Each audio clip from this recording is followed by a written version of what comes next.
மனதை வருடும் மயிலிறகாய் உங்கள் நேரத்தை இனிமையாக்க சித்ரா ஹரிதாஸ் அவர்களின் ஆடியோ நாவல் சேனலுக்கு உங்களை அன்புடன் வரவேற்கிறோம்.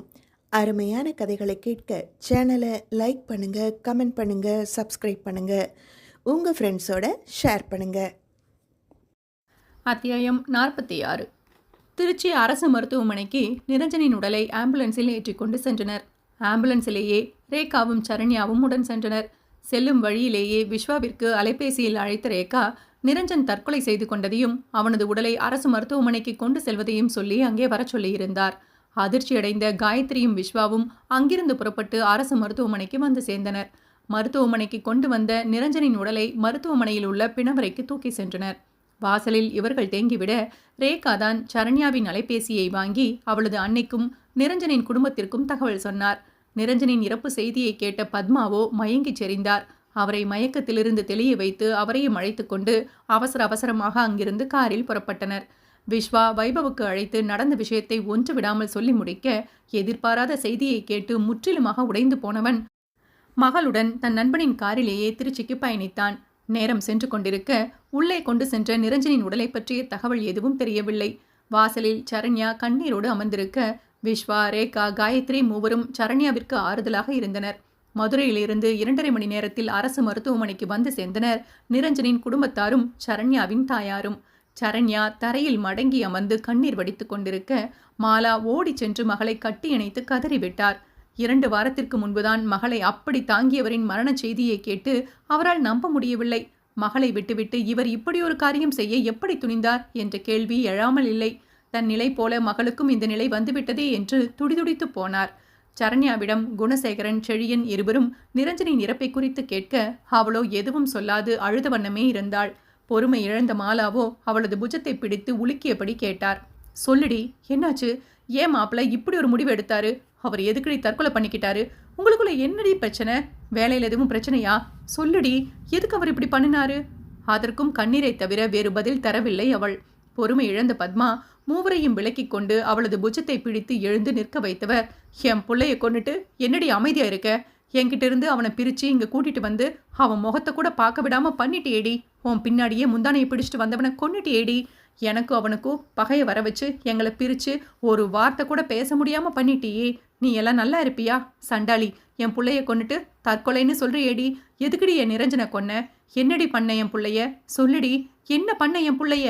அங்கிருப்பவர்கள் அனைவரும் இவர்களை திரும்பி வேடிக்கை பார்க்கும் வண்ணம் மகன் தற்கொலை செய்து கொண்ட காரணத்தை கூட தெரிந்து கொள்ளாமல் அவன் இறந்த ஆத்திரத்தையும் கோபத்தையும் மருமகள் மேல் கொட்டினார். அதனை பொறுத்து கொள்ளாத சரண்யாவோ அவள் கையை தட்டி அவரை தீயாக முறைக்க 2 அடி பின் சென்றார். போது நிறுத்துங்க, என்ன நடந்துச்சுன்னு தெரியாம பேசாதீங்க. உங்க புள்ள பண்ண கேவலமான வேலையெல்லாம் தெரிஞ்சிட்டா நீங்களும் அவனை போல நாக்க புடுங்கிக்கிட்டு தான் சாகணும். ஒரு கோழையை பெற்று எனக்கு கட்டி வச்சு என் 4 வருஷ வாழ்க்கையவே அழிச்சிட்டீங்க. என்ன சொன்னீங்க? நான் விளையாத மரமா? உங்க புள்ள தான் கனி கொடுக்காத மரம். எனக்கு குழந்தை பெத்துக்கு துப்பில்லைன்னு சொன்னீங்களே. உங்க புள்ளையால தான் குழந்தை பெத்துக்க முடியாது. நான் நல்லா தான் இருக்கேன். உங்க புள்ள பண்ணின காரியத்தை அவர் கைப்பட எழுதியிருக்காரு. படிச்சுட்டு அப்புறம் என்னை திட்டுங்க என்று அவர் முகத்தில் காகிதத்தை தூக்கி எறிய அதை வாங்கி படித்த குணசேகரன் நெஞ்சை பிடித்து கொண்டு துவண்டு போனார். அதை வாங்கி படித்த பத்மாவிற்கும் தலை சுற்றி போனது. மாலாவிற்கு ஒன்றும் புரியாமல் போக ரேகா அவருக்கு நடந்ததை எடுத்து சொன்னார். மாலா தலையில் அடித்துக்கொண்டு அழுதார். என்ன இது? உங்க புள்ள கையெழுத்து இல்ல? நீ அவன் மேல பழிய தூக்கி போடுற.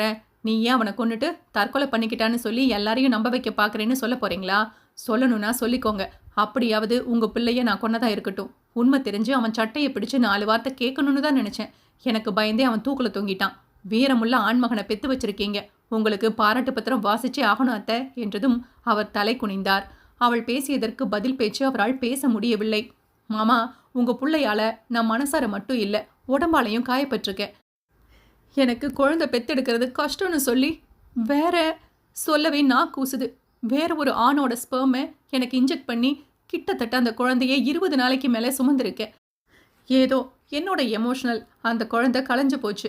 அதுக்கு உங்க புள்ள கேட்ட கேள்வி என்ன தெரியுமா? என்ன இன்னொருத்தனோட சேர்த்து வச்சு கேள்வி கேட்குறான். கடைசியில் அவன் தான் ஒழுக்க சீலனா இருந்திருக்கான் என விரக்தியில் உதடுகள் கொஞ்சம் சிரிக்க அதற்கு மாறாக கண்கள் கண்ணீரை உகுத்தன. முட்டாளாக்கப்பட்டதை எண்ணி அழுவதா சிரிப்பதா என்று அவளுக்கே தெரியவில்லை. குணசேகரனும் பத்மாவும் தலையை நிமிர்த்தவில்லை. மகனின் செயல் அவர்களை நிமிர்ந்து நிற்க விடவில்லை. அவனது கல்லூரி காலத்திலும் தன்னை இதே போலத்தான் ஏமாற்றி இருக்கிறான் என்று இப்போது புரிந்தும் பயனற்று போனது. அவர்களிடம் என் வாழ்க்கைக்கு ஒரு வழி சொல்லுங்கள் என்பது போல அவர்கள் முன் நிற்கும் சரண்யாவை பார்க்க பார்க்க பலத்த பெரிய பெரிய அம்புகள் நெஞ்சை குத்தி கிழித்து கொண்டிருப்பது போல வலித்தது. உள்ளே ரத்தம் கசிந்தது. உணர்வற்று நின்றிருந்தனர். நிரஞ்சனின் பெற்றோர்களிடம் கேட்ட கேள்விகளை எல்லாம் கேட்டுக்கொண்டுதான் இருந்தான் வைபவ். கடைசியாக அவள் சொன்ன விஷயம் தான் நினைத்தது போல நடந்ததை எண்ணி மனம் கலங்கினான். மகளை கையில் பிடித்துக்கொண்டு அங்கு வந்து நின்ற வைபவையும் பூஜாவையும் பார்த்த சரண்யாவுக்கு பல எண்ணங்கள். இருவரும் பார்த்தபடி நிற்க சரியாக காவலர்கள் வந்து விஷயத்தை கேட்க சரண்யா நடந்ததை கூறி அவன் கைப்படி எழுதிய காகிதங்களை கொடுத்தாள். அவரும் வாங்கி படித்து ஒரு கணம் அதிர்ந்தார். அவர்தான் காயத்ரி கேஸையும் பார்த்தார். அவளது முகம் அவருக்கு இன்னும் மறக்கவில்லை. மனசாட்சி இருந்தும் பெரு வழியின்றி செய்த செயலை இன்னமும் அவர் நினைத்து பார்ப்பதுண்டு. தாமதமாக கொடுத்தாலும் தண்டனை கடவுள் கொடுத்து விட்டார் என்று உள்ளுக்குள் எண்ணியவர் கடிதத்தில் குறிப்பிட்டிருந்த குருநாத்தை அழைத்து விஷயத்தை சொல்ல பேரதிர்ச்சியை கொண்டவனோ அங்கு வருவதாக சொல்லி போனை வைத்தான். ஃபார்மாலிட்டிஸ் முடிகிற வரைக்கும் கொஞ்சம் வெயிட் பண்ணுங்க என்று நகர்ந்து விட்டார். உங்க மகன் கெடுத்த பொண்ணு அவதான். போய் அவ காலில் விழுந்து மன்னிப்பு கேளுங்க. அவனை பெத்த பாவம் கொஞ்சமாச்சு குறையுதான்னு பார்ப்போம் என்று நகன்று ஓரிடத்தில் அமர்ந்து கொள்ள பூஜா அவளை கட்டி கொண்டாள். இவளும் அவளை கட்டி அணைத்தாள். அவள் இரு பக்கமும் விஸ்வாவும் காயத்ரியும் நின்றனர். உனக்கு பண்ணின பாவத்துக்கு கொஞ்சம் தாமதமா தண்டனை அனுபவிச்சிட்டான். காயத்ரியிடம் சொல்ல அவளோ அவள் தோளில் சாய்ந்து அழுதாள். விஸ்வா, பூஜாவை இங்கிருக்க வைக்க வேணாம், கூட்டிட்டு போக சொல்லு என்று பூஜாவை அவனுடன் அனுப்ப அவனும் பூஜாவையும் வைபவையும் அழைத்து கொண்டு மருத்துவமனைக்கு வெளியே சென்று அவர்கள் காருக்குள்ளேயே இருந்து கொண்டனர். என்னால் அவங்களுக்குள்ள பிரச்சனை வரக்கூடாதுன்னு தான் பூஜாவையும் விலக்கி வச்சேன். நானும் விலகி இருந்தேன். கடைசியில் அதுவே நடந்துடுச்சு பாரேன் விஸ்வா என்று கோபத்தில் வண்டியில் தன் முஷ்டியை குத்த அதற்கு நிரஞ்சனின் மேல் கொலை வெறி கோபம் கொண்ட விஸ்வா வைபவிடம், மாம்ஸ், இந்த பிரச்சனை வந்ததால தான் சரண்யா அக்காவுக்கு உண்மையெல்லாம் தெரிய வந்தது. இல்லை, இன்னும் அந்த நாயை அவங்கள ஏமாத்திட்டே தான் இருந்திருப்பான். காயத்ரி வாழ்க்கையை மட்டும் அவன் அழிக்கல, சரண்யா அக்காவோட வாழ்க்கையும் சேர்த்து தான் அழிச்சிருக்கான். அவன் உயிரோடு இருந்திருந்தா என் கையால் தான் செத்துருப்பான். அவனை கொண்ட பாவம் எனக்கு வேணான்னு தான் அவனை செத்துட்டான் போல. இப்படி ஒரு மனுஷனை என் வாழ்க்கையில் பார்த்ததே இல்லை. சரண்யா அக்காவுக்கு இப்படி ஒரு மனுஷனை புருஷனா கொடுத்த அந்த கடவுள் மட்டும் கிடைக்கட்டும் என்று கோபத்தில் வார்த்தைகளை விட வைபவோ கண்களில் வலியுடன் அவனை பார்த்திருக்க அவனது வலி புரிந்து, என்னை மன்னிச்சிடுங்க மாம்ஸ், இந்த நேரத்தில் இதை சொல்கிறேன்னு தப்பாக எடுத்துக்காதீங்க. ஆனால் சொல்லணும்னு தோணுது. உங்களை வேணான்னு சொல்லிட்டு நிரஞ்சனை கல்யாணம் பண்ணிக்கிட்டதுக்கு அனுபவிக்கிறாங்களோ என்னவோ என்றான். அப்படி சொல்லாத விஸ்வா, அவளுக்கு அவளோட துணையை தேர்ந்தெடுக்கிற உரிமை இருக்கு. நான் தானே காதலிச்சேன், அவ இல்லையே. என்னை காதலிச்சு ஏமாத்தி இருந்தா நீ சொன்னது ஒரு விதத்தில் சரின்னு சொல்லலாம். ஆனால் அவள் பாவம், அம்மா பாசத்தில் அவள் ஆசையெல்லாம் தூக்கி போட்டுட்டு கல்யாணம் பண்ணிக்கிட்டா. இனியாவது அவள் நிம்மதியாக வாழணும் விஸ்வா, அதுதான் எனக்கு வேணும் என்றான் மனதார. இருவரும் அமைதியானார்கள். தன் நண்பன் இறந்த விஷயத்தை கேட்டு அவனது 3 நண்பர்களும் ஓடி வந்தனர். அங்கு வந்த குருநாத்தை யாரென கண்டு கொண்டு அவன் அருகே வந்து நின்றாள். அவனோ அவள் முகம் பார்க்க முடியாமல் தலை குனிந்து நின்றான். உன்னை இங்கேயே செருப்பை கழட்டி அடிக்கணும்னு தோணுது. சட்டையை பிடிச்சு நாக்க புடுங்குற மாதிரி கேள்வி கேட்கணும்னு தோணுது. நான் அப்படி கேட்டா உன் அரசியல் வாழ்க்கையே இல்லாம போயிடும். நான் கேட்க மாட்டேன். ஆனாலும் உனக்கே அதுக்கான தண்டனை கிடைக்கும். இவன் கதிதான் நாளைக்கு உங்க 3 பேருக்கும். அவனை கடைசி வரைக்கும் காப்பாற்ற மட்டுமே செஞ்ச நீ ஒரு தடவையாவது அவனை திருத்தி வாழ வைக்கணும்னு நினைச்சியா? நீ திருந்தி இருந்தாதானே அவனை திருந்த சொல்லியிருப்ப. எல்லாத்தையும் மறைச்சு அவனை நல்லவனா காட்டின. ஆனா நடந்தது என்னன்னு பாத்தியா? அவனோட நல்லவன் வேஷம் களைஞ்சு உண்மை வெளியே வந்துடுச்சு. பொய்யா சொல்லி கோட்டையே கட்டின. அவனை நல்லவன்னு தூக்கி உட்கார வச்ச. அது வெறும் பொய்யாலான கோட்டை தானே. அதான் அவனையும் அவனை வச்சு நீ கட்டின நல்லவன்ற கோட்டையும் சரிஞ்சு போச்சு. என் சாபம் உங்களை சும்மா விடாதுடா. நீ பண்ணின பாவம் உங்களை சுற்றி வரும். நீங்களும் அனுபவிப்பீங்கடா என காரி துப்பாத குறையாக அவர்களை கேவலமாக பார்த்துவிட்டு சென்றாள். மூவரும் ஒருவரை ஒருவர் பார்த்து கொண்டனர். சுந்தரி இப்போது நிரஞ்சனம் இறந்துவிட ஒருவரை ஒருவர் பீதியுடன் பார்த்தனர். அதிலும் குருநாத் தான் தனது அரசியல் வாழ்க்கையை நினைத்து கலங்கினான். தான் செய்த பாவத்துக்கு பிராயச்சித்தம் செய்ய குருநாத் தனது அரசியல் செல்வாக்கை வைத்து நிரஞ்சனின் உடலை வாங்கி கொடுக்க அவனது உடலை வாங்கி கொண்டு மதுரையை நோக்கி பயணித்தனர். குணசேகரன், செழியன் ஆம்புலன்ஸில் ஏறிக்கொண்டனர். இரு வண்டியில் அனைவருமே மதுரைக்கு சென்றனர். 3 மணி நேரத்தில் மதுரை வந்து சேர்ந்தனர். நிரஞ்சனின் உடலை கண்ணாடி பெட்டிக்குள் வைத்திருந்தனர். நடு இரவானது. மாலாவிடம் வீட்டு சாவியை வாங்கிய சரண்யா வைபவிடம் கொடுத்தாள். அவளை கேள்வியாக பார்த்தான். பாவம், பூஜா இங்கே நடக்கிற விஷயங்களை பார்த்து பயந்து போயிருக்கா. தூக்கம் வேற வரும். அவளையும் ரேகாமாவையும் கஷ்டப்படுத்த வேண்டாம். இவங்க எல்லாரையும் அங்கே கூட்டிட்டு போங்க. தூங்கிட்டு நாளைக்கு காலையிலே எழுந்துவாங்க. இல்லை, தூக்கும்போது சொல்கிறோம், அப்போ கூட வாங்க. இப்ப எல்லாரையும் அழைச்சிட்டு போங்க என்றிட, அவளது இந்த நிலையிலும் மற்றவர்கள் மீது காட்டும் அக்கறையில் நெகிழ்ந்தவன் அவனது சரண்யாவை பார்த்தான். அவள் சொன்னபடியே சரண்யாவின் தாய் வீட்டிற்கு சென்று கொஞ்சம் கண்ணசெந்து தூங்கிவிட்டு எழுந்து வந்தனர். இங்கேயோ யாரும் எதுவும் பேசிக்கொள்ளவில்லை. மறுநாள் விடிய விஷயத்தை கேட்டு சொந்தங்கள் வந்து சேர்ந்தனர். மாலையில் அவனுக்கு இறுதி சடங்குகள் செய்து அவனை எரித்துவிட்டு வந்தனர். ஒரு வாரத்தில் அவனுக்கு செய்ய வேண்டிய சடங்குகளை செய்து முடிக்க நினைத்தனர். அந்த ஒரு வாரமும் ரேகா தவிர மற்ற மூவரும் திருச்சிக்கும் கொடைக்கானலுக்கும் சென்றுதான் வந்தனர். விடிந்ததும் கருமாதி என்ற நிலையில் முந்தின நாள் அவளை பூவும் பொட்டுடன் அமர்த்தி அவளுக்கு சடங்கு செய்ய நினைக்க அதனை தடுத்தார் குணசேகரன். தாலியை மட்டுமே வாங்குங்க, பூவும் பொட்டும் அவளுக்கு சொந்தமானது, அதை நாங்க அவளுக்கு கொடுக்கல, அவளுடைய அம்மா கொடுத்தது, அது என் மருமகிட்டே இருக்கட்டும் என்று கடுமையாக சொல்லிவிட மறுபேச்சு பேசாமல் தாலியை மட்டும் வாங்கி கொண்டனர். 5ஆம் நாளில் மிக எளிமையாக அனைத்தையும் முடித்துவிட்டனர். மாலையில் மாலாவை அழைத்த குணசேகரன் சரண்யாவின் கைப்பிடித்து அவர் கையில் கொடுத்தவர், நீங்களே கூட்டிட்டு போயிடுங்க, இங்கே இருந்தா அவ அடிமையா வேலைக்காரியா தான் இருப்பா, நீங்க அவளுக்கு ஒரு புது வாழ்க்கையை அமைச்சு கொடுங்க, ஒரு தாய் தகப்பனா நாங்க செய்ய வேண்டியதை செஞ்சு அனுப்பி வைப்போம், இப்போ நீங்க கூட்டிட்டு போங்க என்றவர் சரண்யாவிடம், இந்த 30 நாளும் அவனை நீ நினைக்கணும்னு அவசியம் இல்லை, அவனை நினைக்கிற அளவுக்கு அவன் உனக்கு ஒன்றும் செஞ்சிடல, இனி நீ இன்னொரு வாழ்க்கையை தேர்ந்தெடுத்து வாழலாம், இங்க உனக்கு யாரும் தடையில்லை, நாங்க செஞ்ச பாவத்துக்கு எங்களால இந்த பிராய்ச்சித்தம் தான் செய்ய முடியுமா, இனியாவது நீ நிம்மதியா இருக்கணும், போயிட்டு வாமா என்று அனுப்பி வைக்க அவர் காலில் விழுந்து ஆசீர்வாதம் வாங்கியவள் தாயுடன் வெளியேறினாள்.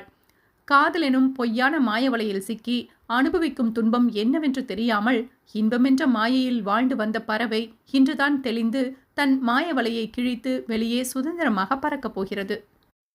அத்தியாயம் 47. ரங்கராஜனின் சன்னதியில் மாலையும் கழுத்துமாக நின்றிருந்தனர் விஸ்வாவும் காயத்ரியும். இன்று அவர்களுக்கு மணநாள். 3 வருட காத்திருப்பு, 1.5 வருட காதல், இருமணம் இணைய திருமணம். சண்முகம் தன் மகளின் மகளை கையில் வைத்தபடி இன்னொரு மகளின் திருமணத்தை கண்குளிர பார்த்து கொண்டிருக்க, அவர் அருகே நின்ற கயலும் கண்கள் நிறைய தங்கையின் முகத்தில் பொங்கி வழியும் மகிழ்ச்சியை பார்த்தபடி நின்றாள். மிக எளிமையான கல்யாணம். கோவிலில் திருப்பூட்டல், சின்னதாக ஹாலில் ஒரு ரிசப்ஷன் என இருவரும் முடிவெடுத்து அதை பெரியவர்களின் சம்மதத்துடன் செய்து முடித்தனர். ரேகா மாலா ஓரமாக நின்றிருக்க, கயலுக்கு இப்போதுதான் பிரசவம் முடிந்ததால் அதிக வேலை செய்யக்கூடாத காரணத்தால் அவளும் ஓரமாக அமர்ந்துவிட, வெளிவேளைகள் எல்லாம் விஜயும் வைபவும் பார்த்து கொள்ள சரண்யாவும் விஜயின் தாயும் தான் சில சம்பிரதாய வேலைகளை எல்லாம் பார்த்தனர். முதலில் தயங்கிய சரண்யா விஸ்வாவின் கண்டன பார்வையில் தலையை ஆட்டிவிட்டு மனம் நிறைந்த ஆசைகளோடும் மகிழ்ச்சியோடும் உடன் பிறந்த சகோதரனுக்கு செய்வது போல செய்தாள். அவளுடனேயே வால் பிடித்தது போல தனது லெஹங்காவை லேசாக தூக்கி பிடித்தபடி திரிந்தாள் பூஜா. அவளும் பூஜா தன்னை விட்டு எங்கும் நீங்காதபடி கூடவே வைத்துக்கொண்டு கல்யாண வேலைகளிலும் கவனமாக இருந்தாள். நல்ல நேரத்தில் அந்த ரங்கனின் திருப்பாதத்தில் வைத்து பல மந்திரங்களை சொல்லி ஆசிர்வதிக்கப்பட்ட அந்த தாலியை பலரும் தொட்டு வணங்கி தர ஐயர் அதை விஸ்வாவிடம் கொடுத்தார். சுற்றிலும் அனைத்து சொந்தங்களையும் மறந்து இருவர் மட்டுமே வாழும் தீவில் நிகழும் திருமண வைபோகத்தைப் போல எண்ணி அந்த சிறு கயிறின் வழியில் 7 ஜென்மத்திற்கும் விலகிடாத உறவு கொடியை அவள் கழுத்தில் கட்டி நெற்றியில் முத்தமிட்டான். அவள் கண்களில் உருண்டு திரண்டு நின்ற நீர்த்துளியை அழுத்தி துடைத்தெறிந்தான் காயத்ரியின் கண்ணாளன். பலரும் அற்றதை தூவ இரு முடிச்சு அவன் போட நாத்தனார் முடிச்சு போட்டு அந்த உறவை பலப்படுத்தினாள் சரண்யா. முடிச்சுக்களை போட கைகள் நடுங்கின. அதை யாரும் அறியா வண்ணம் பார்த்து கொண்டாள். அவளது நடுக்கத்திற்கு காரணம் அவளது முதல் திருமணத்தின் ஞாபகம். 2வது அவளுக்கு எதிரே நின்று மணமக்களையும் அதே நேரம் தன்னையும் அழுத்தமான பார்வை பார்த்து கொண்டிருந்த வைபவும் தான் காரணம். சமாளித்து கட்டி முடித்துவிட்டு கூட்டத்திலிருந்து மறைந்து கொண்டாள். இதர சடங்குகள் நடந்தேற இவளோ தனித்து தள்ளி போய் நின்று கொண்டாள். சம்பந்தமே இல்லாத கண்ணீர். ஆனால் அது நிரஞ்சனை நினைத்து மட்டுமல்ல. அந்த 4 வருடம் அதில் அவள் அனுபவித்த மனக்காயங்கள், ஏமாற்றங்கள் என எல்லாம் எளிதாக அவளால் மறக்க முடியவில்லை. நிரஞ்சனின் காரியங்கள் முடித்த கையோடு சரண்யா தாய் வீட்டிற்கு வந்துவிட்டாள். வீடே கதியென 1 மாதம் இருந்தவளை சரி கட்டி வேலைக்கு அனுப்பி வைத்தது வைபவும் விஸ்வாவும் தான். முதலில் வைபவ் அவளுடன் பேசவே தயங்கினான். நிரஞ்சனை நினைப்பதை விட அவன் ஏமாற்றிவிட்டு சென்றதுதான் உள்ளுக்குள் எரிமலையாக வெடித்து கொண்டிருந்தது அவளுக்கு. முட்டாளாய் போனது. அவன் மீது வைத்த காதல் தன் கண்ணை மறைத்தது என்று அனைத்தையும் எண்ணி கலங்கி நின்றவளுக்கு ஆறுதல் சொல்ல நினைத்தாலும் அவள் தன்னை தவறாக நினைத்து விடுவாளோ, தன்னை நெருங்க முயல்கிறானோ என்று எண்ணி விடுவாளோ என பயந்து முதலில் ஒதுங்கி நின்றவனை கண்டித்து அவளுடன் நட்பு வைக்க உதவியது விஸ்வாதான். என்ன மாம்ஸ் நீங்க, இப்போ அவங்களுக்கு தேவை தட்டி கொடுத்து அதிலிருந்து கடந்து வர ஆறுதலும், அதற்கடுத்த கட்டத்துக்கு அவங்க நகர கொஞ்சம் ஊக்கமும் தான். அது கூட இருந்து நாம தான் கொடுக்கணும். வெளியிலிருந்து எவனும் வரமாட்டான். இந்த நேரத்தில் போய் ஏன் தயங்கி விலகி நிற்கிறீங்க?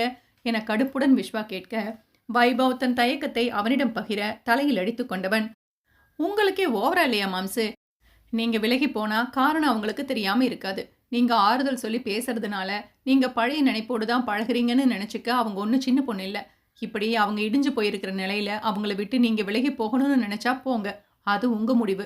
நான் தடுக்க மாட்டேன். எங்க அக்காவுக்கு ஆறுதலா நான் இருக்கேன் மாம்ஸ். நீங்க உங்களையும் பூஜாவையும் பார்த்துட்டு நிம்மதியா இருங்க என்று அவன் சொல்லவும் அவனுக்கு உள்ளுக்குள் சுருக்கென்றிருந்தது.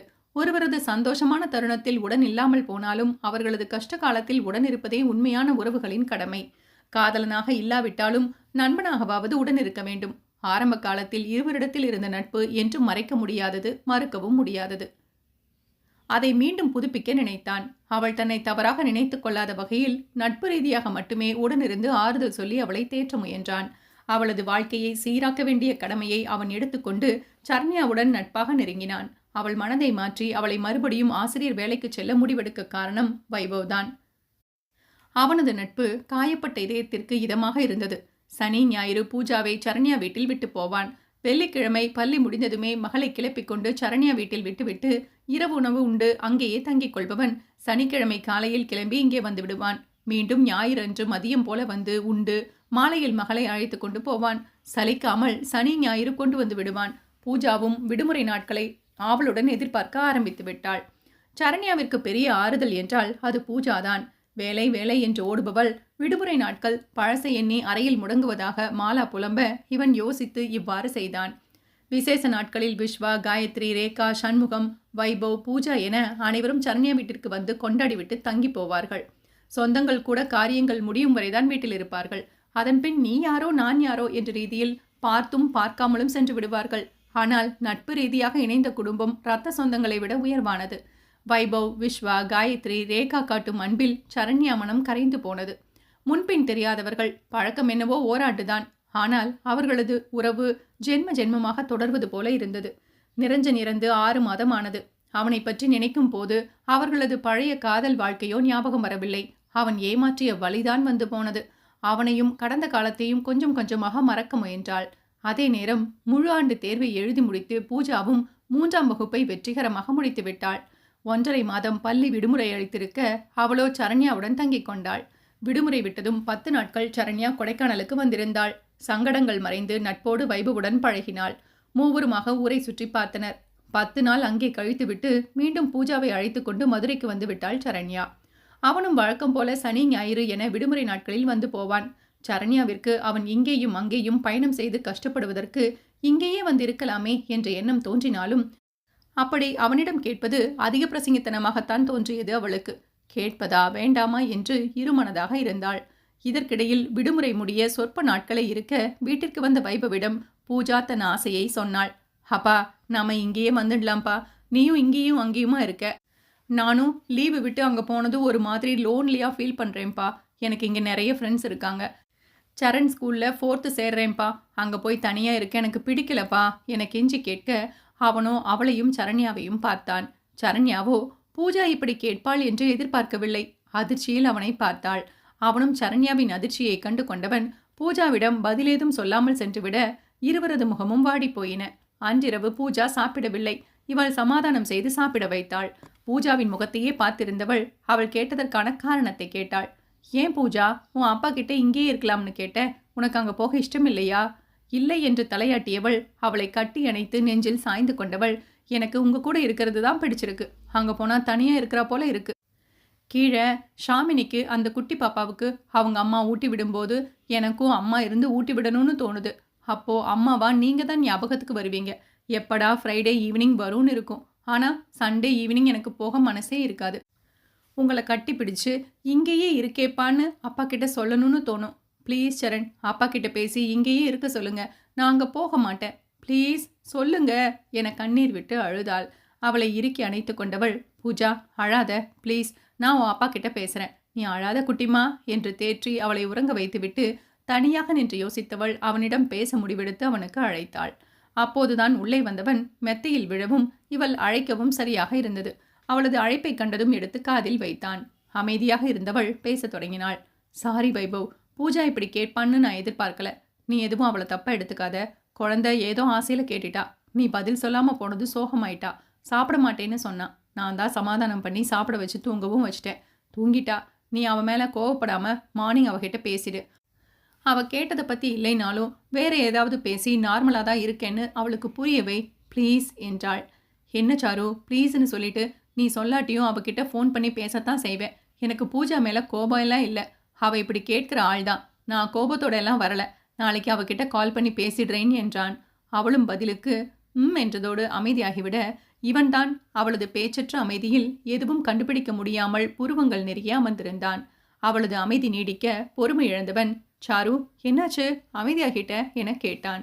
வைபவ் என இழுத்தவள் சொல்லவும் முடியாமல் விழுங்கவும் முடியாமல் தவித்தாள். என்ன சொல்லணுமோ சொல்லு சாரு, என்கிட்ட என்ன தயக்கம்? அவளோ தயக்கத்தை உடைத்து அது பூஜா கேட்டதை போல நீ ஏன் மதுரைக்கே வந்துடக்கூடாது? அங்கே நீயும் பூஜாவும் தனியாக இருந்து என்ன பண்ண போறீங்க? நீ இங்கேயும் அங்கேயுமா அலையிற. பூஜாவும் லோன்லியாக ஃபீல் பண்ணுறேன்னு சொல்கிறா. அவள் ஃபீல் பண்ணிட்டு அங்கே இருக்கிறதுக்கு இங்கே சந்தோஷமாக இருப்பாள்ல. ப்ளீஸ் கொஞ்சம் யோசி வைபவ் என எப்படியோ தயங்கி சொல்லிவிட இவனது இதழில் புன்னகை தவழ்ந்தது. பதில் சொல்லாமல் அமைதியாக இருந்தான். வைபவ் எனக்காகத்தான் நீ பூஜாவை இங்கே கூட்டிட்டு வர போற. அதை நான் மறுக்க மாட்டேன். இப்போவும் நான் கேட்கறது அவளுக்காக மட்டும் இல்லை, எனக்காகவும் தான் என்று தழுதழுத்த குரலில் சொன்னவள் அவ கூட இருக்கிறது மனசு லேசா இருக்குது. ஒரு நிமிஷம் கூட என்னை பழச பற்றி நினைக்க விடுறதே இல்லை. தூக்கம் கூட அவ கூட இருந்தால் சரியாக வருது. சரியாக சாப்பிட்றேன். அவள் எனக்கு மெடிசன் போல எப்படி அடிக்ட் ஆனனே தெரியல.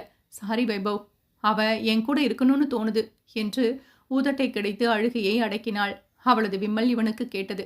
புருவத்தை நீவி விட்டபடி சாரு ப்ளீஸ் அழாத என்றான். அவளும் கண்களை துடைத்து கொண்டாள். சாப்பிட்டியா?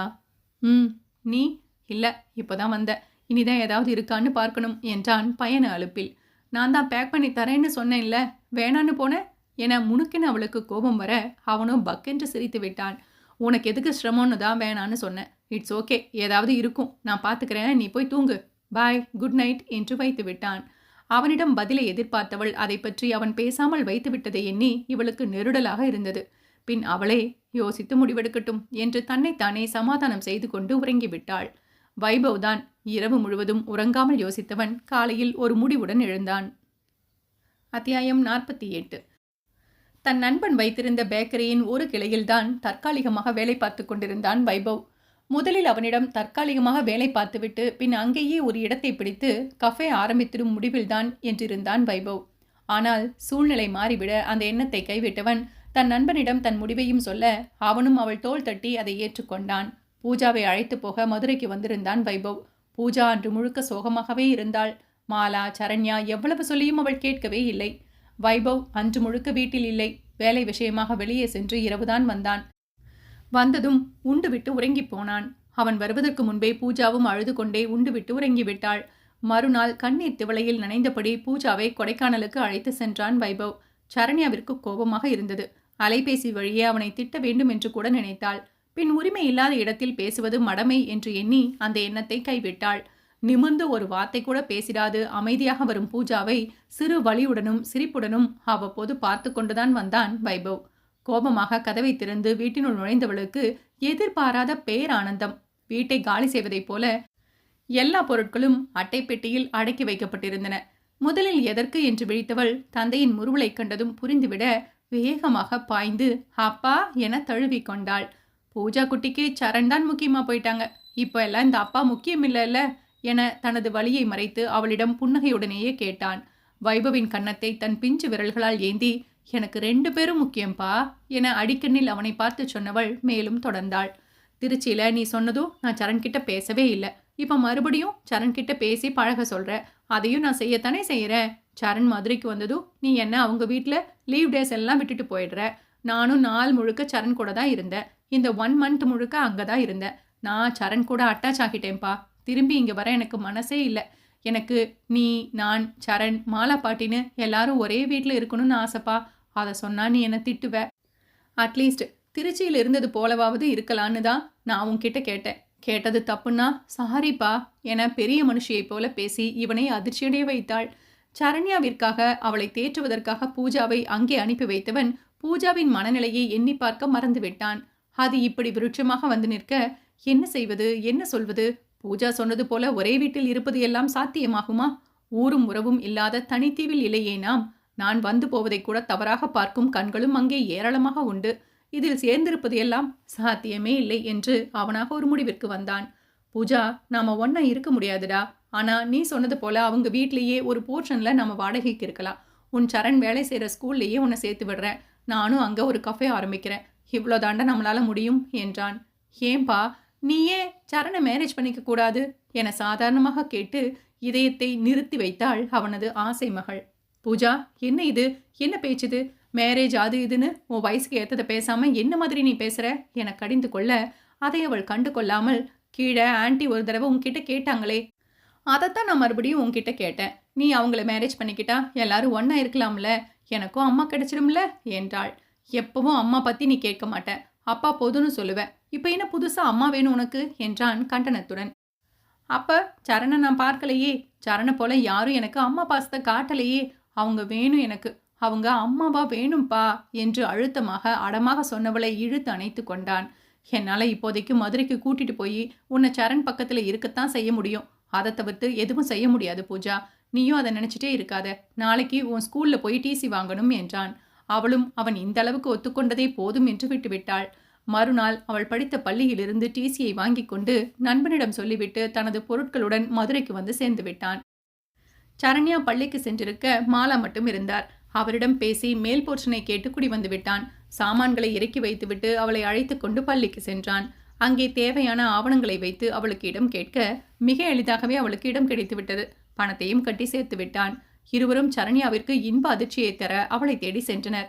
மரத்தடியில் ஒரு கதிரையில் அவள் அமர்ந்திருக்க அவளது கண்களை தன் பிஞ்சு விரல்களால் கட்டினாள் பூஜா. அவளது விரல்களை தொட்டே யார் என கணித்திட பூஜா என்றாள் இன்ப அதிர்ச்சியில். எப்போ மதுரைக்கு வந்தீங்க? இங்க எதுக்கு வந்திருக்கீங்க? மகிழ்ச்சியை தாள முடியாமல் தடுமாறியபடி கேட்டாள். இனி நானும் இந்த ஸ்கூல்ல ஸ்டூடெண்ட் தான் சரண் மிஸ் என்றாள் கேலியோடு. அவள் வார்த்தைகளை நம்பாமல் வைபவை பார்த்தாள் சரண்யா. அவனும் ஆமா சாரு, இங்கேயே பூஜாவை சேர்த்துட்டேன். நானும் மதுரையிலேயே ஒரு கஃபே ஆரம்பிக்கலாம்னு இருக்கேன் என்றான். அவளுக்கு சந்தோஷத்தில் சொல்ல வார்த்தைகளே இல்லை. ஆனால் அந்த சந்தோஷம் வெறும் பூஜா அவளுடன் இருக்கப் போவதால் மட்டுமல்ல, வைபவும் உடன் இருக்கப் போவதாலும் தான். ஆனால் அதை அவள் உணரவில்லை. கண்களில் நீர் கோர்த்திட பூஜாவை அணைத்து கொண்டாள். இந்த ஸ்கூல் நல்ல ஸ்கூல் தானே மிஸ்? மோசமில்லையே என அவளை வம்பிழுக்க, சாரு இந்த ஸ்கூல்ல தானே படிச்சீங்க, மறந்து போச்சா? ஓ, நான் மறந்து போயிட்டேன், நீங்க எங்க படிச்சீங்க என நக்கல் செய்ய அவளை முறைத்தான். பூஜா சரண்யா இருவரும் சிரித்து விட்டனர். அதன் பின் பள்ளி வாழ்க்கையை பேசியபடி மூவரும் பள்ளியை சுற்றி பார்த்துவிட்டு இல்லம் வந்தனர். வீட்டை ஒதுங்க வைக்க அவனுக்கு உதவி செய்தாள் சரண். இன்னும் பள்ளி திறக்காத வேளையில் ஆசிரியர்களை மட்டும் வர சொல்லி இருந்ததால் அவள் மட்டும் வேலைக்கு சென்றுவிட இவனும் கஃபே விஷயமாக வெளியே சென்றான். மாலாவும் பூஜாவும் வீட்டில் இருந்தனர். மாலையில் மூவருமாக வெளியே சென்று பூஜாவிற்கு தேவையானதை வாங்கி கொண்டு வந்தார்கள். இரவில் பூஜா சாப்பிட்டு உறங்கிவிட மாலாவும் சென்று உறங்கிட இருவரும் மட்டும் தனித்திருந்தனர். நானும் பூஜாவும் உன்னை ரொம்ப டார்ச்சர் பண்றோம்ல என்றாள். இல்லைன்னு போய் சொல்ல மாட்டேன், 2 பேருமே செல்ல இம்சைகள் என்று அவன் சொல்ல அவளோ உதட்டை சுழித்து கொண்டாள். அதை கண்டு அவன் சிரித்து விட்டான். சாரி வைபவ் என்றாள் மீண்டும். பூஜாவுக்காக உனக்காக மட்டும் இதை நான் செய்யல சாரு, எனக்காகவும் தான் என்றான். அவனை கேள்வியாக பார்த்தாள். உறவுன்னு சொல்லிக்க எனக்கு யாருமே இல்லையே சாரு, அங்க விஸ்வா இருந்தான், பெஸ்ட் சோல் அவன். ரேகா அம்மா மாதிரி இருந்தாங்க, தனியாக இருக்கிறது போல இல்லை. ஆனால் கொடைக்கானல்ல ஒரு அகதி வாழ்க்கை எனக்கும் பூஜாவுக்கும். எனக்குமே அங்கே இருக்க பிடிக்கல. இப்போ நீ மாலா அத்தை உறவுன்னு சொல்லிக்க இருக்கும்போது அகதி போல வாழ என் மனசு இடம் கொடுக்கல சாரு. அதான் இங்கே வந்துட்டேன். என்னால் எவ்வளோ நாள் தான் யாரும் இல்லாத தனி கூட்டுக்குள்ளே வாழ முடியும்? மனம் விட்டு பேசவாவது யாராவது வேணும் சாரு என்றான் உணர்ந்து. அதற்கு அவளோ தயங்கி, நீ யாரையாவது கல்யாணம் பண்ணிக்கோ வைபவ் என்றாள். வெறும் உதட்டளவில். மனதளவில் ஏதோ சொல்ல முடியாத வலியை உணர்ந்தாள். அவள் சொன்னதும் அவனுக்கு கோபம் வந்தது. சட்டன அவனும், உனக்கு இன்னொரு கல்யாணம் பண்ணிக்க சம்மதம்னா எனக்கும் கல்யாணம் பண்ணிக்க சம்மதம்தான் சாரு என்று விட்டேற்றியாக சொல்லிவிட்டு சென்றான். அசையாமல் அதே இடத்தில் இருந்து விட்டாள். அடுத்து வந்த நாட்களில் இருவரும் அதை பற்றி மட்டும் பேசிக்கொள்ளவில்லை. எப்போதும் போல நட்பு ரீதியாக பேசிக்கொண்டனர். பள்ளி திறந்துவிட பூஜா சரணுடன் பள்ளிக்கு சென்றாள். வைபவ் கஃபேவை திறக்கும் நிலைக்கு அனைத்து வேலைகளையும் முடித்துவிட்டான். ஒரு நல்ல நாளில் தனது நட்பு சொந்தங்களை அழைத்து கஃபே திறக்கும் விழாவை வைத்திருந்தான். சரண்யாவை தான் திறக்க சொன்னான். அவளோ மறுத்துவிட அவளை சரிக்கட்ட ஒப்புக்கொள்ள வைக்க படாத பாடுபட்டனர் விஸ்வாவும் வைபவும். சரண்யா பூஜாவின் கைகளை பிடித்து கொள்ள அவள் கையில் இருந்த கத்திரிக்கோலை வைத்து இருவரும் வெட்டி திறந்து வைத்தனர். காயத்ரியும் விஸ்வாவும் வைபவ் சரண்யாவை நோட்டமிட்டபடி இருந்தனர். அவர்களுக்குள் இருக்கும் நெருக்கம் வெறும் நட்பை மட்டும் பிரதிபலிக்கவில்லை, அதில் காதல் கலந்து கொண்டதாக அவர்களுக்கு தெளிவாக தெரிந்திட உணர வேண்டிய ஜோடிகளோ உணரவில்லை. அவர்களுக்கு உணர்த்தி சேர்த்து வைக்கும் முயற்சியை கையில் எடுத்தவர்கள் திட்டத்தை போட அதற்கு நல்ல நாளாக அமைந்ததுதான் இந்த திருமணம். கஃபே திறந்து 5 மாதத்தில் நன்றாக பிரபலமானது. மாலை வேளையில் கூட்டம் குமிந்தது.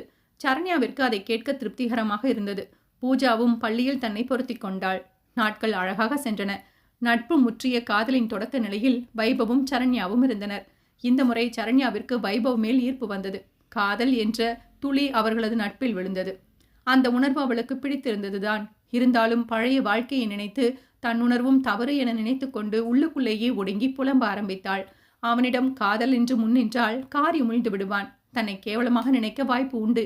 இருக்கும் நட்பை பத்திரப்படுத்தி கொண்டாலே போதும் என்று எண்ணிக்கொண்டவள் வைபவ் மனதில் என்ன உள்ளது என்பதை அறியாமல் இவளாக கற்பனை செய்து கொண்டு தன் உணர்வுகளை உள்ளுக்குள்ளேயே முடக்கி வைத்திருக்கிறாள். வைபவின் நிலையோ பரிதாபம்தான். அவள் மீதுள்ள காதல் அவனுக்குள் வளர்ந்து கொண்டே போகிறதே தவிர பட்டுப்போவதும் இல்லை, மறந்து கடந்து போகவும் முடியவில்லை. இப்படி நட்பு ரீதியாக தொடரும் உறவு கூட காதல் என்றான பின் தொடருமா? மீண்டும் காதலா? மீண்டும் அவளிடம் காதலை சொல்லி அவளது நட்பை இழப்பதா? என்னுடனேயே இந்த காதல் இருக்கட்டும் என்ற முடிவில் அவனும் இதயத்தில் முடக்கி வைத்திருக்கின்றான். இருவரது காதலும் என்றுதான் வெளிவரப்போகிறதோ? தனியாக நிற்கும் சரண்யாவிடம் வந்தான் வைபவ். என்ன சாரு, இங்க நிற்கிற? அவனுக்கு வழியை மறைத்து புன்னகை வீசியவள், பழசெல்லாம் ஞாபகம் வந்துருச்சு வைபவ், அதான் தனியா வந்துட்டேன் என்று உண்மையை மறைக்காமல் சொன்னாள். அவனுக்குள் அதிர்ச்சி. அவள் நிரஞ்சனை நினைத்து கொண்டிருக்கிறாளா என்று அதை வாய்வழியாக கேட்டுவிட்டான். நீ இன்னமும் நிரஞ்சன என இழுக்க அவளோ இடவளமாக இல்லை என்று தலையாட்டியவள். அவனை நினைக்கல, அவனை நினைச்சு ஃபீல் பண்ண பிடிக்கல. 4 வருஷம் என்னோட திருமண வாழ்க்கையை நினைச்சு பார்த்தேன். எவ்வளவு முட்டாளா இருந்திருக்கேன்ல நானு என்று வலியுடன் சொல்ல, சாரு என்று அழுத்தமாக அழைத்தான். விழிகளில் வழிந்த நீரை துடைத்தாள். மறந்து போன குப்பையை மறுபடியும் கிளறதால உனக்கு என்ன கிடைக்க போகுது சாரு? உன் முன்னே புத்தம் புதுசா ஒரு வாழ்க்கை இருக்கு. அதுல என்ன இருக்கு, என்ன சந்தோஷம் இருக்கு, யாரெல்லாம் உறவுன்னு சொல்லிக்க இருக்காங்கன்னு பாரு, அவங்கள உணரு. அதை விட்டுட்டு தூக்கி போட்ட குப்பையை கிளறது நமக்கு நல்லதில்லை சாரு என்று ஆறுதல் சொல்ல, அவளோ அதை ஆமோதித்தாள். வா என்று அவளை உள்ளே அழைத்து சென்றான். மேடையில் மணமக்கள் நின்று வந்தவர்களை வரவேற்று அவர்கள் தரும் பரிசு பொருட்களை வாங்கி வைத்து அவர்களுடன் புகைப்படம் எடுத்துக் கொண்டிருந்தனர். திருமணத்திற்கு அழைத்து வந்திருந்தனர். அவர்களை கவனித்தனர் சண்முகமும் விஜயும். 1.5 வருடம் கடந்த நிலையில் விஸ்வா, புவன், நரேன் கூட்டு முயற்சி இன்னொரு கிளையை தொடங்கியிருந்தார்கள். அதுவும் நன்றாக சென்றது. காயத்ரி விஸ்வாவின் காதலோ முத்தியடைய கட்டாயம் திருமணம் செய்து கொள்ள வேண்டும் என்ற நிலைக்கு இருவரும் வர வீட்டில் பெரியவர்களிடம் கல்யாணத்திற்கு சம்மதம் சொன்னார்கள் ஒரு கண்டிஷனுடன். என்ன என பெரியவர்கள் கேட்க, மாமா, நீங்க, நான், காயு, ரேகா எல்லாரும் எங்க கல்யாணத்துக்கு அப்புறமும் ஒன்னா தான் இருக்கணும். யாரும் எந்த மறுப்பும் சொல்லாம ஒத்துக்கிட்டா இந்த கல்யாணம், இல்லைனா நாங்க ஓடி போய் கல்யாணம் பண்ணுவோம் என்று சிரிப்பினூடே அவர்கள் விருப்பத்தை சொல்ல சண்முகத்தினால் மறுக்க முடியவில்லை. அவனை கட்டி தழுவிக்கொண்டார். கயலுக்குள் இருந்த கலக்கம் மறைந்து போனது. அதன்படி புத்தம் புதிதாக ஒரு பெரிய வீட்டை விலைக்கு வாங்கி பால் காய்ச்சி குடியும் வந்துவிட்டனர். அதன் பின் தான் கல்யாணத்தை வைத்தனர். வந்தவர்கள் சாப்பிட்டு சென்றுவிட கடைசியாக கயலும் விஜயும் மேடை ஏறி அவர்களுடன் சேர்ந்து புகைப்படம் எடுத்த பின் விஸ்வாவின் கரத்தை பற்றி, நீ சொன்னதை செஞ்சுட்ட விஸ்வா, இவளை நான் இப்படி பார்க்க மாட்டேனான்னு எவ்வளோ நாள் ஏங்கியிருக்கேன் தெரியுமா? எங்கே கல்யாணம் வேணான்னு இருந்துடுவாளோன்னு பயந்துட்டு இருந்தேன். உன்னை மட்டும் முன்னாடி பார்க்கலைனா நானும் அவளோட சேர்ந்து உடஞ்சு போயிருப்பேன். எங்க 2 பேரோட வாழ்க்கையே எங்களுக்கு கொடுத்துட்டு விஸ்வா என்றால் கண்கள் கலங்க. அண்ணி, நீங்க அன்னைக்கு மட்டும் வரலைனா, எனக்கு உங்க சப்போர்ட் இல்லைனா எனக்கு இவ கிடைச்சிருக்க மாட்டா அண்ணி. ஹாப்பி என்டிங் அதானே முடிஞ்சிருக்கு, இனி நோ கண்ணீர் என துடைத்து விட்டான். அன்னைக்குன்னு சொல்றீங்க, அன்னைக்குனா என்னைக்கு? உனக்கு இவனை முன்னாடியே தெரியுமா என்று அதிர்ச்சியாக கேட்க விஸ்வா அவளை ஒரு மாதிரியாக பார்த்தான். கயல் அனைத்தையும் அவளிடம் சொல்ல விழிகளை பெரிதாக விரித்து பார்த்தாள். அதில் நீர்த்துளி சேர துடைத்து கொண்டாள். நோ மோர் கண்ணீர் டாலு என்றான். இருவரும் இறங்கிவிட விஸ்வாவின் காதுக்குள், உன்னை தாறுமாறா கிஸ் பண்ணணும் போல இருக்கு விஷு என்றாள். Is it? ஒரு 10 நிமிஷம் பிரேக் கேட்டு உள்ள போவோமா என அவனும் கிறக்கமாக கேட்க, அவளோ 10 நிமிஷத்தை நீ 10 மணி நேரமா மாத்திடுவ, அதனால கற்பனை பண்ணி பார்த்துக்கோ என்றவளை கொலை வெறியோடு பார்த்தான். அவளோ உதட்டை குவித்து முத்தத்தை அனுப்பி வைத்தாள். அதை அவன் விடவில்லை, இதயத்தில் பூட்டி வைத்து கொண்டான். மணமக்களை வீட்டிற்கு அழைத்து வந்து சடங்குகளை செய்து முடித்து முதலிரவுக்கான ஏற்பாடுகள் நடக்க காயுவின் கைகளை பற்றி கொண்ட ரேகா, நீ பட்ட கஷ்டங்களை மறந்து என் பேரன் கூட சந்தோஷமா இருக்கணும். எப்போ எனக்கு கொல்லு பேரனையோ பேத்தியோ பெத்து கொடுக்க தோணுதோ அப்ப பெத்து கொடுங்க. அது வரைக்கும் உங்க உலகத்துல சந்தோஷமா இருங்க என்று ஆசீர்வதித்தார். சரண்யாவும் அவளிடம், காதல்ல ஜெயிச்சு அடுத்த கட்டத்துக்கு வந்துட்டீங்க. உங்க காதலை காப்பாத்தி வாழ்ந்து காட்டுறதுல தான் இருக்கு. உங்க காதல் முழு வெற்றி அடையிறதுக்கு ஹாப்பி மேரிட் லைஃப் என்றாள் அவளை அணைத்து கொண்டு. வைபவ் அவனை ஆற தழுவி கொண்டான். உன் சந்தோஷத்தை பார்க்க மனசு நிறைவா இருக்கு விஸ்வா. உன் காதல் உனக்கு கிடைச்சதுல உன்னை விட எனக்கு தான் ரொம்ப சந்தோஷம். உன் காதலை பத்திரமா பார்த்துக்க. நான் வரேன் என்று வைபவ் செல்ல அவன் கையை பற்றி, நான் ஒன்று சொல்வேன், தப்பா எடுத்துக்க மாட்டீங்களே மாம்ஸ் என்று பீடிகை போட, என்ன என்றான். மறுபடியும் நீங்க ஏன் முதல்ல இருந்து ஆரம்பிக்க கூடாது மாம்? பழைய வைபவா, சரண்யா அக்காவை புதுசா காதலிக்கிற வைபவா, உங்க காதலை சொல்லி உங்க வாழ்க்கைய ஆரம்பிக்கலாமே. உங்க காதலை அவங்க கிட்ட சொல்லுங்க. இந்த முறை அவங்க உங்களை ஏத்துப்பாங்க. அவங்க கண்கள்லையும் உங்க மேல காதல் இருக்கு என்றான். அவனோ சிரித்துக்கொண்டே சென்று விட்டான். விஸ்வா அறையில் இருக்க உள்ளே காயத்ரி வந்தாள். பெண்களுக்கே உரித்தான நடுக்கம் அவளுக்குள் இருக்க அவளை கட்டி அணைத்து முதுகை தட்டி கொடுத்தவன், ரிலாக்ஸ் காயோ, இன்னைக்கு நமக்குள்ள ஒண்ணும் இல்ல, பேசிட்டு இருப்போம். நீ ரொம்ப டயர்டா இருக்க, பிறகு பார்க்கலாம். இது நம்ம வாழ்க்கை என்றான். அவளோ அவனிடமிருந்து பிரிந்து எக்கி கன்னத்தில் முத்தம் பதித்து தன் நன்றியை சொன்னாள். இருவரும் ஒட்டிக்கொண்டு உடலோடு பின்னியபடி பேசி பொழுதை கழித்தனர். நாம கல்யாணம் பண்ணிக்கலாமா சாரு? மீண்டும் ஒருமுறை அவனது காதலுக்காக அவளிடம் கேட்டான் வைபவ். அவளோ, மறுபடியும் நான் அந்த தப்ப பண்றதா இல்ல வைபவ் என்றதும் அவனது காதல் மீண்டும் தோல்வியடைந்ததாக எண்ணி மனம் வருந்தி போனான். அத்தியாயம் 49. தனியாக வெட்ட வெளியை வெறித்தபடி நின்றிருந்தான் வைபவ். அவன் தனியாக நிற்பதைக் கண்டு அருகே சென்றாள் சரண்யா. வைபவ், தூங்கலையா? இல்ல சாரு, தூக்கம் வரல. நீ தூங்கல? எனக்கும் தூக்கம் வரல என்றாள். இருவரும் அமைதியாக ககனத்தை வெறிக்க சரண்யாதான் அவனது அமைதியைக் கண்டு, என்ன யோசனை வைபவ், எதுவும் பேசாம இருக்க என கேட்டாள். விஸ்வாவை பத்தி யோசிச்சுட்டு இருந்தேன் சாரு. அவனை பத்தி என்ன யோசனை? காயுவை 3 வருஷமா பார்த்துட்டே இருந்தான். திடீர்னு காயு காணாம போனதும் அவளுக்காக அழுது அவளை காதலிக்கிறேன் மாம்சன்னு வந்து அழுதான். அவன் வந்ததும் அவகிட்ட காதலை சொல்லி அவன் மனசை மாத்தி காதலிக்க வச்சு இப்போ கல்யாணம் வரைக்கும் வந்துட்டான். அவனை நினைக்க எனக்கு பெருமையா இருக்கு சாரு. அதே நேரம் என்ன நினைச்சு எனக்கே கேவலமா இருக்கு. நானும் அதே 3 வருஷம் உன்னை பார்த்துட்டு மட்டும்தானே இருந்தேன், காதலிச்சேன். ஆனா அவனை போல நீ எனக்கு கிடைக்க எந்த முயற்சியும் நான் எடுக்கலையே. அதனாலதான் என் காதல் என் கையை விட்டு போயிடுச்சு சாரு. என் காதல் மட்டும் எனக்கு கிடைச்சிருந்தா இந்நேரம் நானும் குடும்பமா சந்தோஷமா வாழ்ந்திருப்பேனோ என்னவோ என தோளை குலுக்கி தன் ஆதங்கத்தை சொன்னான். அவளுக்கோ சட்டென அவன் அவ்வாறு சொன்னதும் சுருக்கென உள்ளே விளைத்தது. தன்னை அறியாமலேயே கண்களில் நீர் பொல பொலவென வடிய அவனது புஜத்தில் சாய்ந்து கண்ணீர் வடித்தாள். அவளது கண்ணீரை அவன் உணர்ந்ததும் பயந்தவன் அவளது முகத்தை கைகளில் ஏந்தி, சாரு அழாத, இதை நான் குத்தி காட்ட உன்கிட்ட சொல்லல. என் வாழ்க்கையிலேயே நீ கிடைக்க நான் எந்த முயற்சியும் எடுக்கல. என் காதல் தோல்வியடைய நான் தான் காரணம்னு உன்கிட்ட ஷேர் பண்ணேன் சாரு. உன் மேல தப்புன்னு நான் சொல்லலடா என்றவன் அவளை சமாதானம் செய்ய அவளுக்கோ கண்ணீர் நிற்காமல் வழிந்தது. கட்டை விரலை வைத்து 2 கண்களையும் அழுதி துடைத்தவன், சாரு ப்ளீஸ் அழாத என அவன் கெஞ்சியதும் அழுகை விம்மலாக மாறியது. அவனோ அவளது விம்மலை நிறுத்த அவளது நெற்றியில் முதல் முத்தத்தை பதித்தான். திடீர் முத்தம் அவளது விம்மலை நிறுத்தியது. அவனை ஏறெடுத்து பார்த்தாள். விழிகளுக்குள்ளே விளையாடும் கண்மணிகளின் அலைப்புறுதல் அவனை எதற்கோ இணங்க சொல்ல, எச்சிலால் தன் உதடுகளை மேற்கொண்டு ஈரப்படுத்தியவன் அவளை நெருங்கி அவள் இதழ்களில் தன் இதழ்களை பொருத்தினான். அந்நேரம் இருவருமே வேறொரு உலகில் வேறொரு உறவில் வாழ்ந்து கொண்டிருந்தனர். இரவில் கொலுசொலையைப் போல இசைத்து கொண்டிருக்கும் பாச்சை பூச்சியும் வெட்கம் கொண்டது அவர்களது இதழ்கள் உரசிய ஒளியில். அவன் முத்தத்தை நீட்ட அவளோ முத்தத்திற்கு முற்றுப்புள்ளி வைத்தது போல சுய நினைவை பெற்று உதட்டிலிருந்து தன் உதட்டை பிரித்து விலகி நின்றாள். சிறு முத்தமும் கூட அவனுக்குள் மோகத்தை கூட்டியது. அது சட்டென அறுபட புருவங்களை சுருக்கி விரித்தவன் விழிகளை திறந்து அவளை பார்த்து காற்றுக்கும் நோகாதபடி சாரு என அழைக்க அவளோ வேகமாக அங்கிருந்து ஓடிவிட்டாள். ச்சே, இப்படி பண்ணிட்டிய வைபவ், அப்படி என்னடா உனக்கு அவசரம்? என்ன நினைச்சிருப்பாளோ உன்ன? அவ ஃப்ரெண்டா நெருங்கவே எவ்வளவு தவம் பண்ணின, அதெல்லாம் ஒரு முத்தத்துல உடைச்சிட்டியேடா. சி தூ, அல்பன்னு நினைச்சிருப்பா. எதுக்குடா முத்தம் கொடுத்த என தன்னைத்தானே திட்டிக் கொண்டவன் அங்குமிங்கும் அலைந்தே பாதி இரவை கழித்து மீதி சொற்ப இரவையும் அரை தூக்கத்தில் கழித்தான்.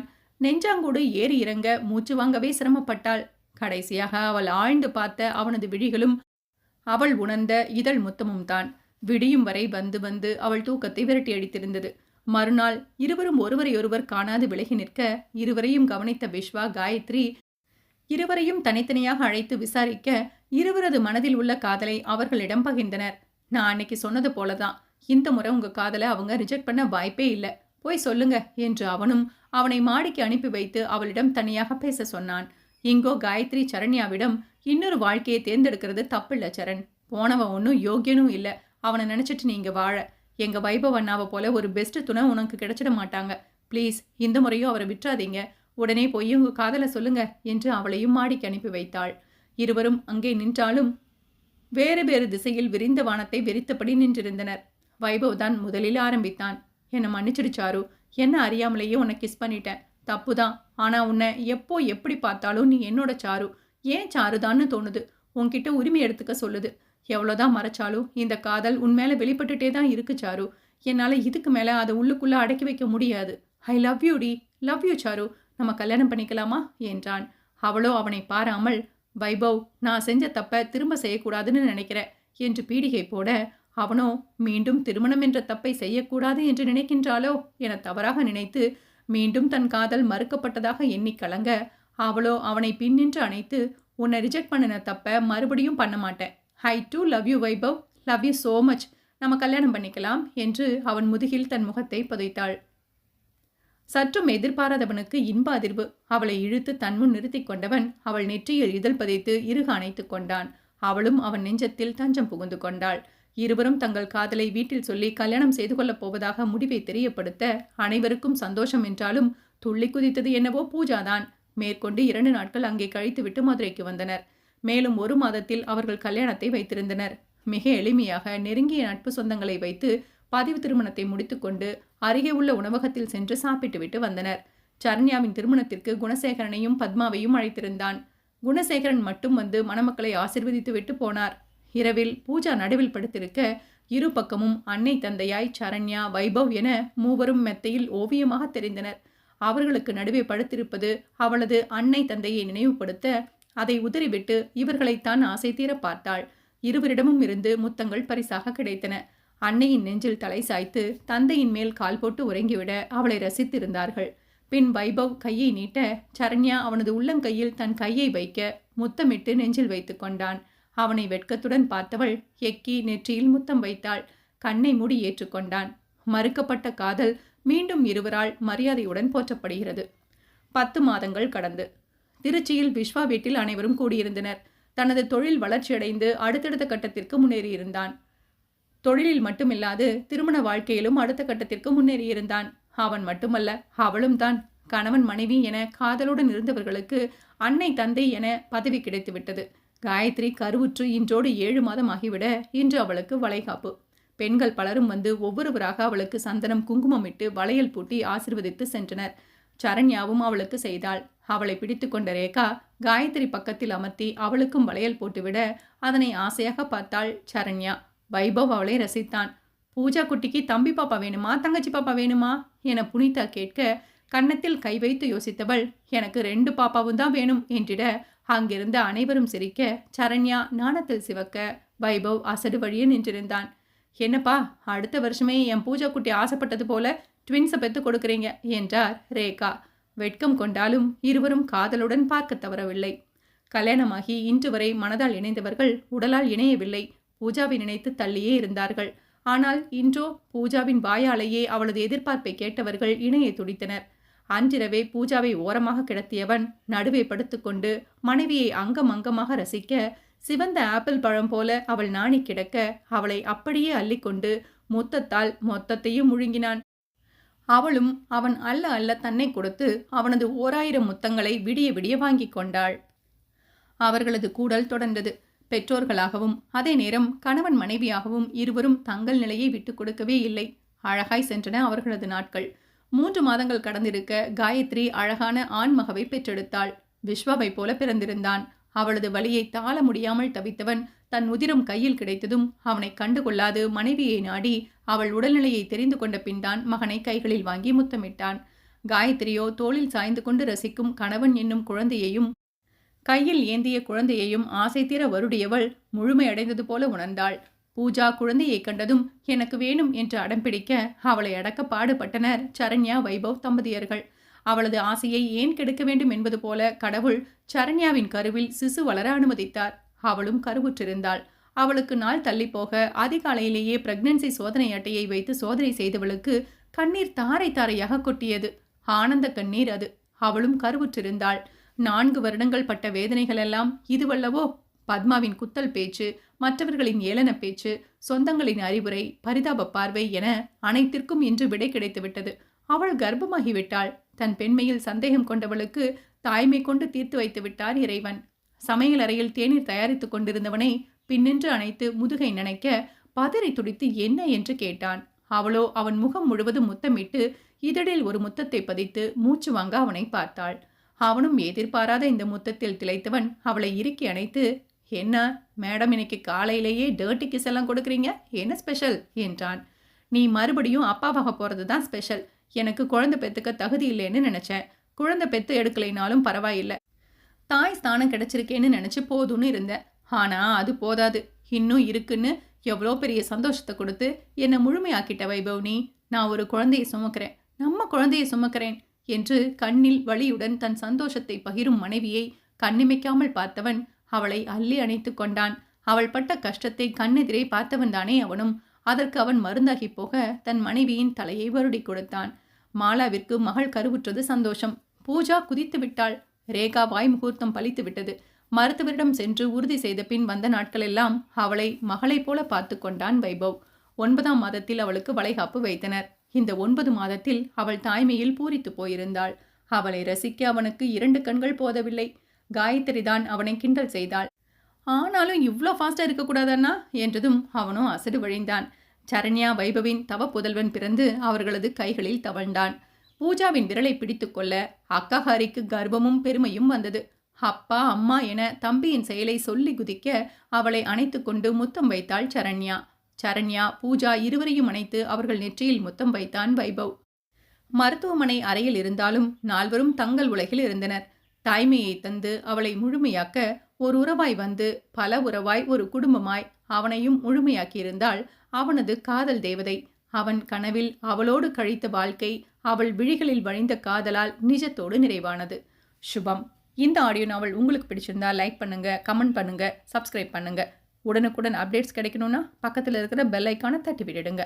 மீண்டும் ஒரு அழகிய நாவலில் உங்களை சந்திக்கின்றோம். நன்றி.